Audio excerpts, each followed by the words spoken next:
Fala pessoal do canal Thiago Parigiani, jornalista, sejam todos muito bem-vindos a essa família que só cresce, uma família que a cada dia que passa vem tendo mais adeptos por um jornalismo transparente, a nossa luta aqui, o nosso legado que queremos deixar, independentemente do YouTube recomendar o vídeo, não recomendar o vídeo, o que a gente faz aqui é simplesmente buscar um jornalismo isento, um jornalismo transparente e que você consiga tirar sua melhor conclusão, que na verdade era a lição de casa do antigo jornalismo, jornalismo tradicional. E nada melhor para isso do que trazer um grande amigo, né, um colega de profissão que a gente conviveu nos mesmos corredores de uma emissora. Com certeza esse papo vai rolar aqui, a gente estava conversando em off, e é sempre muito bom relembrar o nosso passado. Eu tenho muito orgulho de toda a minha carreira jornalística, desde a Editora Abril até a AltV, passando por Editora Europa, Editora Conrad, sempre com muitos amigos, muitas boas histórias. E eu fico muito feliz de conseguir rever todo esse pessoal, principalmente depois da luta que eu travei para trazer esse homem para cá, porque não foi fácil. E você que está aí acompanhando o caso Adélio Bispo, a gente vai estar hoje aqui perto de simplesmente o jornalista que mais chegou próximo desse caso. Eu brinco aqui que essa pauta seria uma pauta para cair na mão do Roberto Cabrini, né? E nem o Roberto Cabrini chegou tão perto, né? A gente fez aí contato com a produção do Cabrini. É uma pauta que ele sonha muito em fazer, foi barrado já, tem uma história longa, o Joaquim deve saber, mas hoje quem está aqui com a gente é o Joaquim de Carvalho, grande jornalista com uma história longa e vasta, está aqui presente comigo na tela. Seja sempre muito bem-vindo, Joaquim, que seja o primeiro de muitos bate-papos que a gente vai ter aqui hoje, meu querido. Muito bom ter você aqui, viu? Tiago, uma alegria estar aqui. Você sabe que nós estamos numa correria, hoje eu já me transferi, eu estava em São Paulo, agora estamos aqui abrindo um escritório em Brasília, então realmente a gente está... A intensidade de trabalho é muito grande, por isso é que nós não fizemos essa live antes, mas eu quero dizer que é uma alegria muito grande estar aqui, porque nós somos, e isso para mim é uma marca, nós somos pioneiros na TV da internet.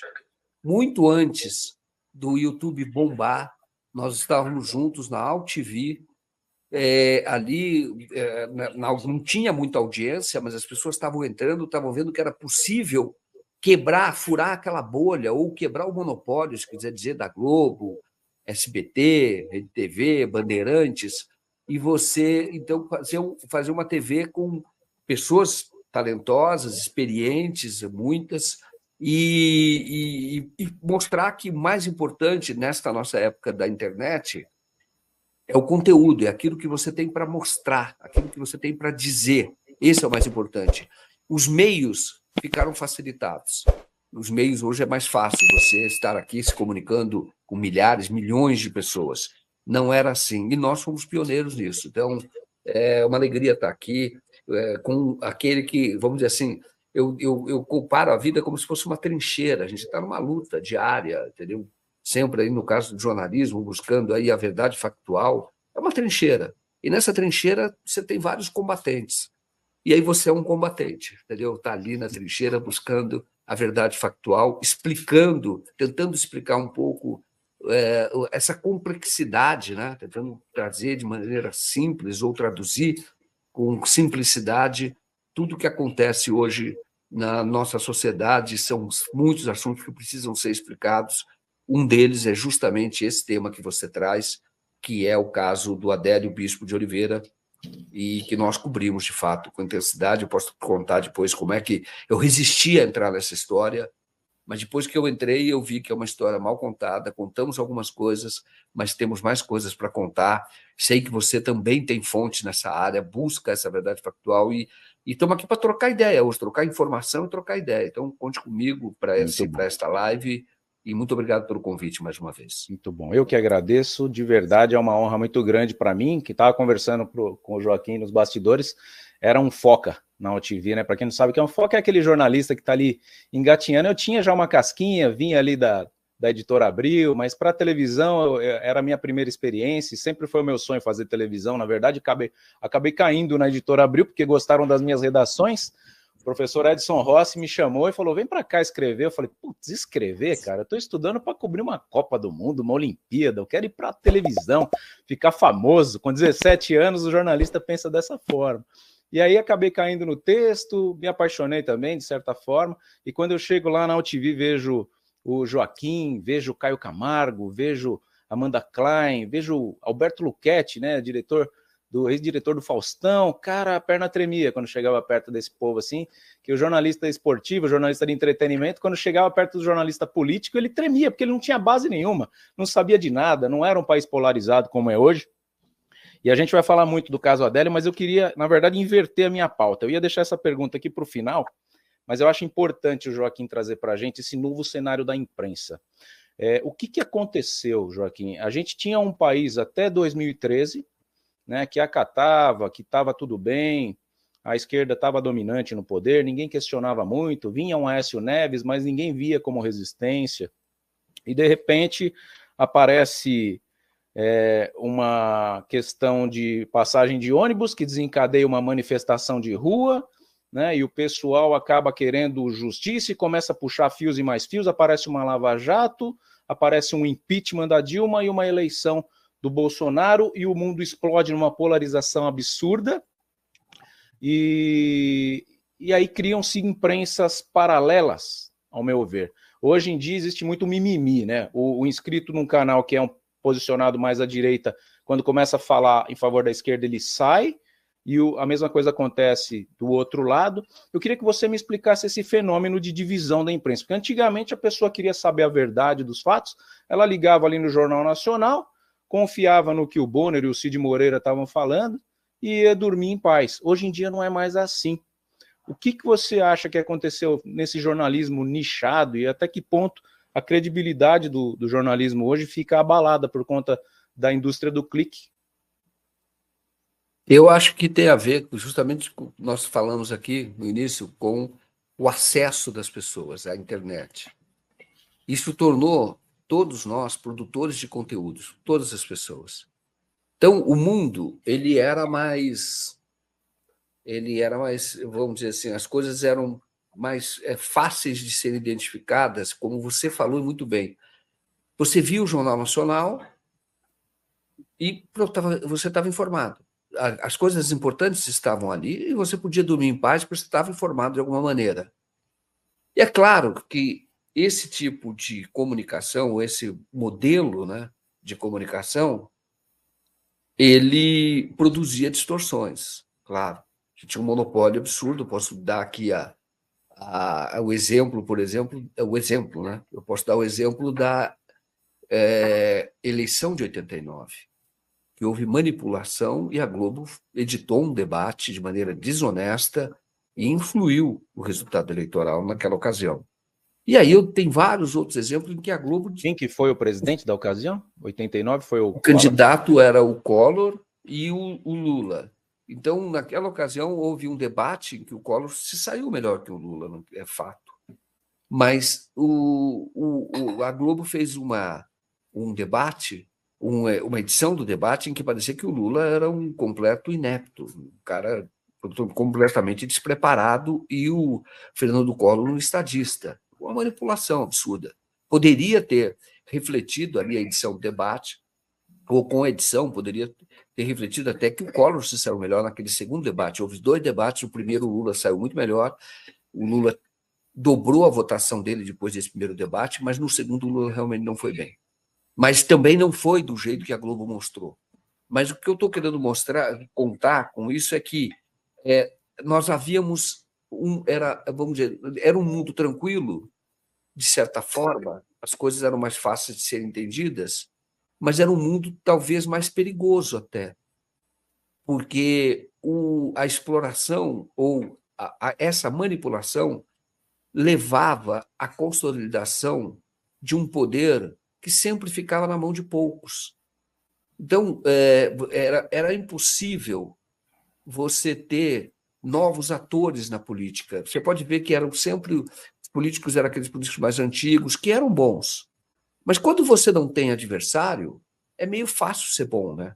Porque o que você fala é a verdade absoluta, quase que absoluta. Aí, quando surge a internet, ela vai ganhando espaço, as pessoas vão se tornando produtores de conteúdo. E também há uma transformação legal, que, na minha opinião, Isso é negativo. Se você for ver, hoje, o fato de você ter essa explosão de blogs, ela decorre também de uma mudança até legislativa, ou mudança não é legislativa, judicial, nesse caso, o entendimento da Constituição. Foi quando o Supremo Tribunal Federal votou uma ação em que diz que qualquer um pode ser jornalista. Foi aí que começou a degringolar, né? Foi antes do YouTube. Foi aí, foi antes do YouTube, já preparando para o YouTube. Isso o Gilmar Mendes era o presidente, ainda conduziu esse debate, ou esse julgamento, e ali e dizendo o que ele diz hoje, você entende, como se qualquer um pudesse entrar na sua profissão, tentando confundir a profissão específica do jornalismo, que exige responsabilidade social, compromisso ético, com a liberdade de expressão. A liberdade de expressão é evidente que existe. Só que hoje o povo já não tem mais aquela questão que tinha antes. Não. Este cara é jornalista. Esse cara se preparou, ele se dedica a isso. Então, portanto, eu vou ouvi-lo. Posso até discordar, mas esse cara, ele se preparou para isso. É como se acabasse com a medicina e qualquer um curandeiro pudesse ser médico. Exato. O curandeiro tem as suas práticas que têm que ser respeitadas, mas ele não é um médico. Então, o médico tem a ver com uma sociedade de ultra especialização como a sociedade moderna, que tem que ser regulamentada, as atividades têm que ser regulamentadas. Então, ou qualquer um pudesse ser professor, sem ter se preparado. Não, é uma liberdade, eu posso ensinar. Qual é o problema de não poder ensinar? Eu não ensino já meus filhos na minha casa, então eu posso ensinar a população como um todo. Não, mas a sociedade tem que ter regulamentação, ela tem que ter regras. E isso faz com que as pessoas olhem para aquele segmento e falem, esse cara é jornalista. Então, eu vou ouvi-lo. Porque ele se dedicou a isso, ele fez faculdade, que é o que nós fizemos. Então, eu vou prestar atenção, convém prestar atenção. E ali, o que houve? Abriu a porteira. Tá? Eu, quando me formei para Casper Libero, o texto que eu fiz, que me aprovou para se fazer aquele curso da Folha de São Paulo, eu fui aprovado pela Força e pela Abril. Aquele que me aprovou pela Folha, eu justamente batia na própria imprensa, e eles me selecionaram por isso. Porque a campanha da própria Folha, sobretudo, mas os outros também faziam campanha, e eles queriam acabar com a exigência do diploma. E era uma luta antiga, isso discutiu na Constituinte, a Constituinte manteve o diploma, só que aí houve outro entendimento do Supremo Tribunal Federal. Naquela ocasião, eu escrevi que a questão do diploma era muito mais que proteger a sociedade, porque quem vai fazer uma faculdade, ele leva aquela profissão a sério. Ele tem aquele compromisso com a profissão, ele está se preparando para isso. E se você não exigir mais diploma, primeiro, isso vai ser bom para os patrões, porque ele amplia a oferta. Isto é, ele pode buscar profissional onde ele quiser. Isso acaba reduzindo a qualidade, rebaixando a qualidade. Então, já apontava para isso. E aí o que acontece? Quando você tem 2013, todos viraram... Ali foi o auge desse caos da profissão. E quem perdeu foi a sociedade. Porque todo mundo virou jornalista justamente naquelas jornadas de junho. Então surgiu, por exemplo, nada contra, mas era mesmo, estou falando num campo mais progressista, que era o Mídia Ninja. Então, eles publicavam tudo bruto, sem edição nenhuma. Deixou de ter a mediação, deixou de ter a necessária presença de alguém que conte a história e organize as informações. Isso que o jornalista faz. Ele se prepara para isso. Então, eu vou organizar todo esse caos e vou contar. Ali, o Mídia Ninja, por exemplo, e eu estou fazendo uma crítica que teve coisas positivas, e tem coisas positivas no Mídia Ninja, mas não confunda isso com jornalismo. E aí era bruto. Então, começou a incentivar que surgissem grupos que você não sabia direito, ninguém conseguia identificar se era de direita, se era de esquerda, aqueles que se apresentavam de esquerda, mas estavam servindo à direita. Começou a confundir tudo, porque faltou contador de história, faltou aquele que tem o respeito da sociedade e que ele vive para isso e conte, olha, o que está acontecendo é isto, creia em mim. Isto é perigoso, porque isso é isso, isso é isso. Naquele primeiro momento, eu até, como cidadão, no primeiro momento eu fiquei impressionado. E impressionado positivamente. Eu digo, nossa, talvez estejamos num ponto de transformação da sociedade que seja importante, uma democracia radical, né? Mas eu me desencantei, percebi para onde ia. Na hora eu olhei por conta do quê? Porque aí você usa essa baderna que ocorreu da comunicação, que ninguém sabia direito o que estava acontecendo. Aí aqueles que são mais organizados, porque eles ainda sobrevivem, eles manipulam essa história que é contada como baderna. Eu vou te falar de maneira mais simples. Pessoal, olha só, presta atenção nessa dica de ouro que eu vou te passar ela só mais uma vez, tá? O nosso manual prático anti-endividamento vem sendo um grande sucesso. Tá tirando pessoas da posição de super endividados para pessoas poupadoras de dinheiro.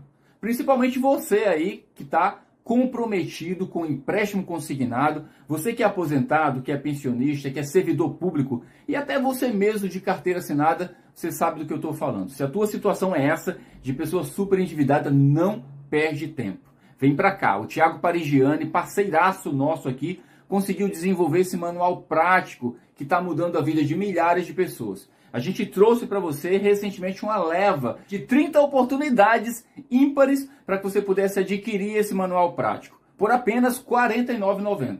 Infelizmente, isso acabou e voltou para o valor normal de R$ 499,90. Mas eu quero te dar uma excelente notícia agora. A gente está com um pacote novamente agora promocional, também por tempo limitado, de apenas R$ 99,90 para as 30 primeiras pessoas que entrarem em contato conosco através do link que eu vou deixar aqui à disposição de vocês.